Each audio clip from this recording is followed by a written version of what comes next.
Welcome to CCSG, the Career Compass Survival Guide, and I'm your host, Xavier Smith, and I'm accompanied by... Alex Jennington. For sure. And we are here to give you directions on how to maximize your collegiate experience. For sure, and we've got a special topic for you today, freshman year. All right, so it's been a minute since I've been a freshman, but hopefully Alex can give us a nice... some nice tips and tricks on how to navigate that first year, right? So make some noise right quick. Yeah. Fire. So, thanks, crowd. Thanks, great.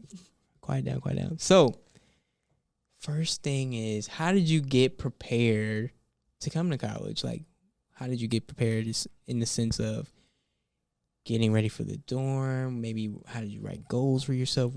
Talk me through that process. Right. So coming out of senior year, it was still like COVID time, a little bit of lockdown, social distancing, stuff like that. So it did give me a lot of time to just prepare and think about what I was going to do in college. And the first thing that I did to prepare was just make a checklist of everything that I was bringing. It was helpful because I did have an older brother who went here, so that was helpful in thinking about what I actually needed.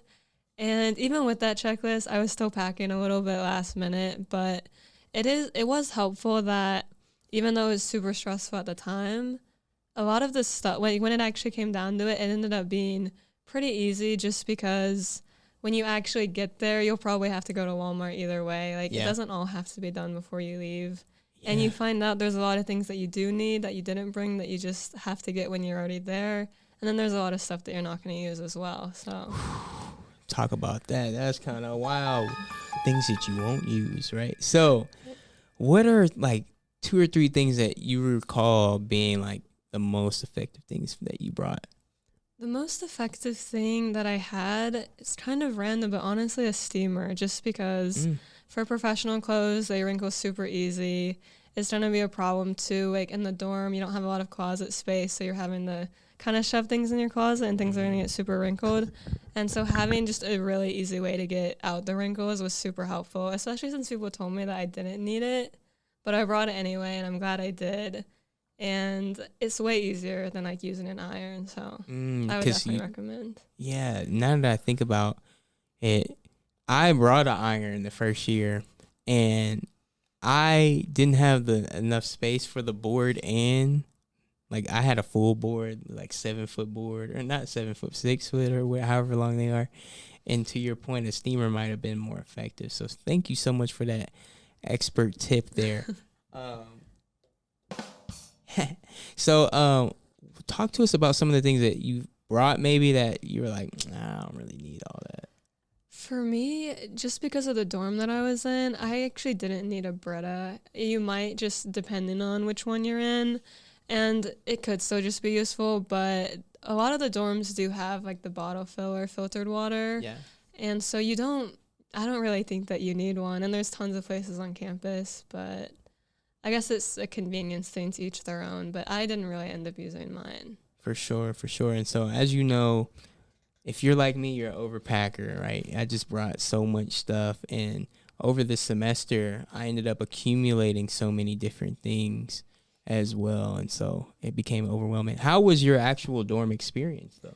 My actual dorm experience was really great, honestly. I know not a lot of people have mixed feelings about dorms, but I think the transition that a dorm allows you to have is just so useful, like being right there on campus, having access to usually a kitchen, bathroom, like stuff like that is just super nice to be already there, and also surrounded by people that are probably all freshmen, and to have an RA and stuff like that is really nice. Oh yeah, so kind of like a community to kind of help facilitate and foster that transition period for you into college. That's amazing. So kind of razorbacking on to another topic, talk to us a little bit about, how did you kind of get engaged and involved on campus? What was that process like, and talk about the importance of getting involved pretty early? Definitely. It was, honestly, I was kind of unprepared when I came into college, and I wasn't the most organized or involved person, and that is something that I do regret, is getting involved a little later in certain things.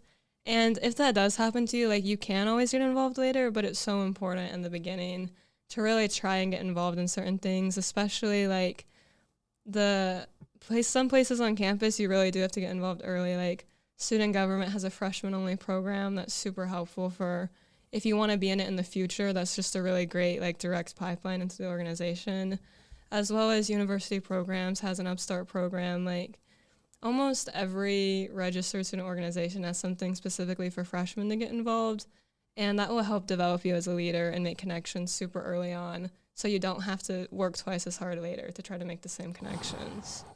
Come on, give us some applause for that. Working hard early, so that way later you can enjoy the benefits of that. Incredible word there. And so you kind of mentioned a few different places or resources that you found as far as like student government, et cetera. What are some other things that or other entities on campus that you felt were really helpful that freshman year? There's a lot of really great ways to get involved, and I think even online, if you're just in your dorm looking at how you can get involved, you can always roll on HogSync and scroll through any event happening, especially the first week. There's going to be a ton of events. It's an easy way to just get in there. And then you can always go places to talk to an advisor too. If you wanted advice on that, you can go to the Student Success Center, the union. There's usually a lot of tabling events as well. What these organizations are trying to advertise to you and trying to reach engagement that way. And so that's going to be probably the most frequent in that first month of school. So taking advantage of that is a really great thing. For sure, because at the university in the fall, and specifically, we have A week. And so we have A week and then all these other bashes, et cetera, to kind of help get students connected and involved, and just learn about different opportunities on campus. Talk about kind of how important it is to put yourself out there really for those types of things, so that way you can kind of maybe establish some friendships, but also explore different interests on campus. Definitely. A-Week is such a great opportunity just because it really is something that you will only do once, because you'll do it as a freshman when you move in. And so that's really great. Even like apart from professional goals, just to meet people. There's going to be tons of people just like you. They just got to campus and they're looking for friends and they're looking for things to get involved in. So finding a group of people is really useful in just kind of building that confidence to put yourself out there a little bit more.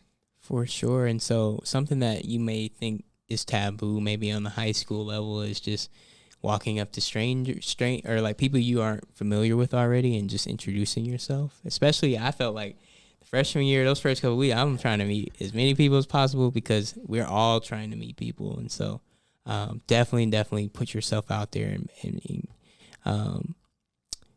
try to meet new people.